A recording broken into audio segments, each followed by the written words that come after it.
Welcome, welcome, welcome. It's a Wild Hunt Wednesday, and we're going to cover some monsters today. I'm also filming with my son next door, so if he starts making noises, you just say hello. Post those down in the comments. If you like this video, please leave a like. If you want to see more content, please subscribe. And for all of you who want to say hi to my son, but also are waiting for new decks, they're going to come next week. If you're wondering how you can get to Pro, look up my video on Deck 1. For monsters. It's the best deck. I've only lost with it like 2 out of 25 times.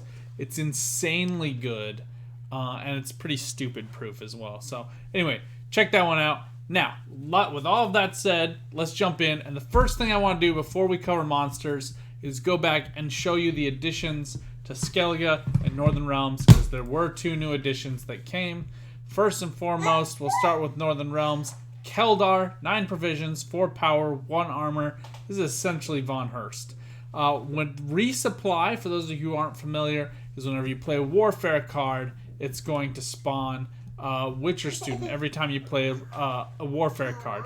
Now, with Adrenaline 4, so after you've played your 5th card, so for that round, the next round, the round after that, the round after that, and the round after that, you can spawn up to 5 Witcher Students on that row, and as many Warfare cards as you've played. So Keldar can fill that whole row with Witcher Students, and then you're going to use Griffin Witcher Adept to transform those into more Griffin Witcher Adepts. Get those shields, use Ragnar, use Damn Sorceress, whatever you want for those sealed synergies.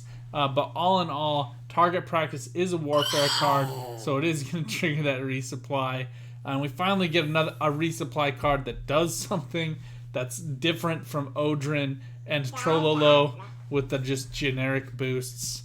I mean, Trololo's is a little bit at least interesting with the armor, but it's just kind of boring. Alright. Anyway, hope you guys like that. I was very happy to see this. He fits very well within this archetype. It makes a lot of sense. It's going to add more Witchers. Northern Realms looking really good as a good fit for Berengar, just to get that value for 6 for 9 with a bunch of Witcher students. Alright. Jumping now to Skellige, their brand new card is Bear Witcher Quartermaster. He has an order, damage an allied unit by 1, then spawn a Witcher student on this row, and it has 2 charges. You don't usually see charge units with orders without some kind of access to Zeal, so this was a little bit weird to have to wait for that, but basically he's going to ping these armors, I think, on like Armor Up, Bear Witcher Mentor, even Arnagod gets that armor. So those armor targets are going to work really well to give those damages and then to get those free students. Alternatively, you could buoy this up with Arnagod, Bear Witcher Mentor, even the Bear Witcher Adepts to damage your own units. So that way you're getting more value out of your Arnagod and out of your Gerd and out of your Bear Witcher Mentor. So lots of stuff you can do there. I really like how that synergize. Looking forward to the last 2 card reveals for Skellige and the last 3 for Northern Realms. Should be pretty good. Now, jumping to monsters. Totally different. I think there's some interesting stuff here. I'm eager to see how it plays. First and foremost is 4 provision, a 4 power hybrid. Whenever you consume 1 or more units, boost self by 1. Now this is per instance, not per unit.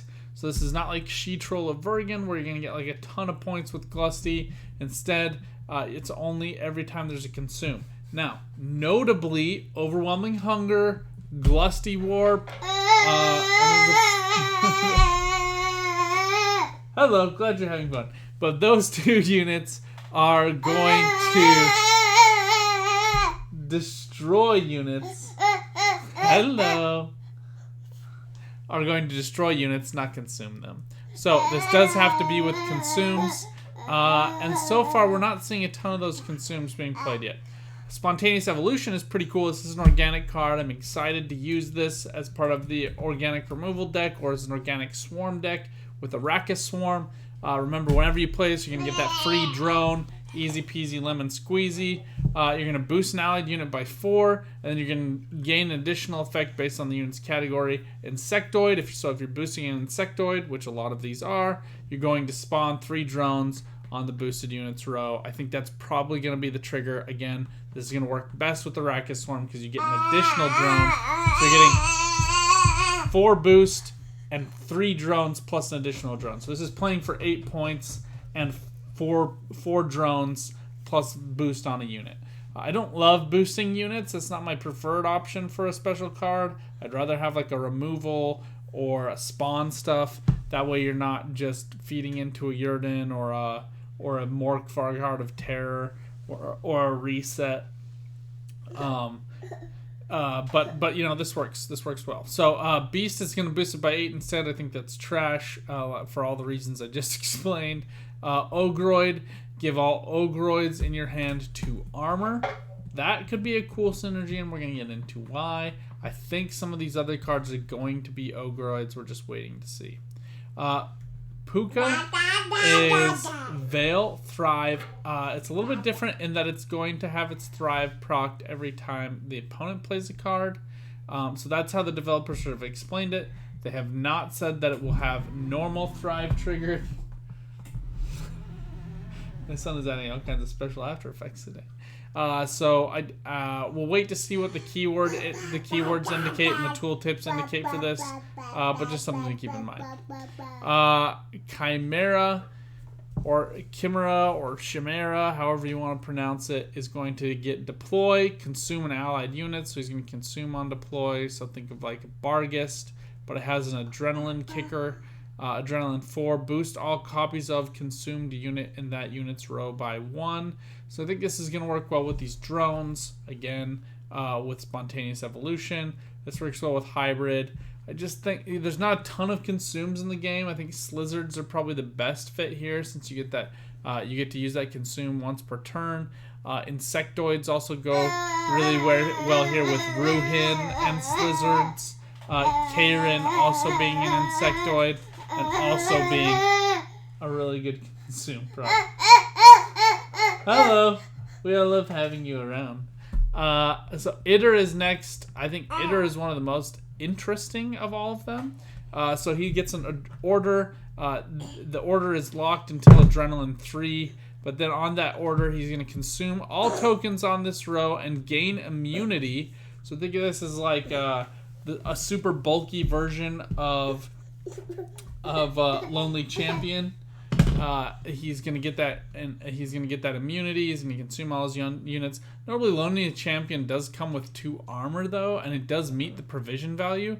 So I'm a little bit annoyed about that. However, whenever you consume 1 more units, spawn a drone in this row. So that's where it's making up the value difference. And the goal here, basically, swarm a row with drones, drop down Itter, consume all those drones, respawn all those drones. I think this could also work really well with rats, with Plague Maiden, so you get some really good value there. We'll be testing this out. We'll let you guys know what we think. There's no way to get like Witcher students, so that's obviously not going to be a target. Although it would be awesome if some of these neutrals spawned Witcher students, and you could take advantage of it that way. But alas, alack, that is not the case.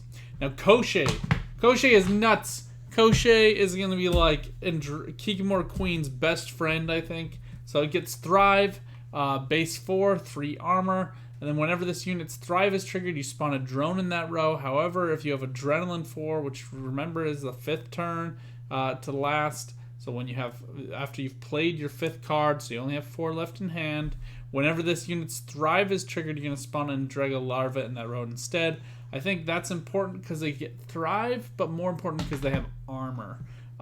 So you're going to be able to kind of like boost up those units. But as long as you're playing with Kikimor Queen, it's going to be a little awkward deciding which row to put what things on. But you probably want Koshei on the other row because Kikimor Queen boosts the units in that row, and you want to make sure you're taking advantage of the Thrive triggers with Koshei.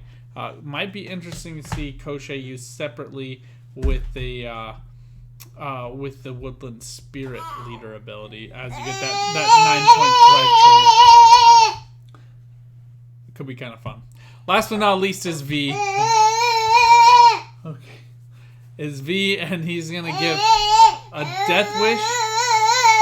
Okay, we hear you. Thank you. He's going to give a Devilish.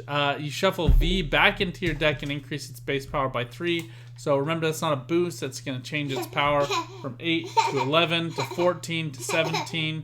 And just keep going up. Granted, it's going to go back into your deck, so you're going to need a way to get it tutored back out. I think the clear tutor for that's going to probably be Oneiromancy, but we might see a different tutor come out here. I'd like to see some Insectoid triggers or tutors here with Crochet, Eater, and V all coming out. Monsters really needs a better tutor for specific units. Naglfar is one of the best tutors in the game and one of the best consistency card plays in the game that can be tutored out with Elias, but I don't think Wild Hunt will really synergize all that well with this deck. However, that remains to be seen. Anyway, let me know what you guys think. If you have requests, questions, thoughts, comments, you're just enamored with deck 1, you love playing it, let me know. But I know of a couple people that have made it to pro just using that deck. Seriously, it's pretty awesome after you've played a few games. Just watch my video on how to play it. It's incredible.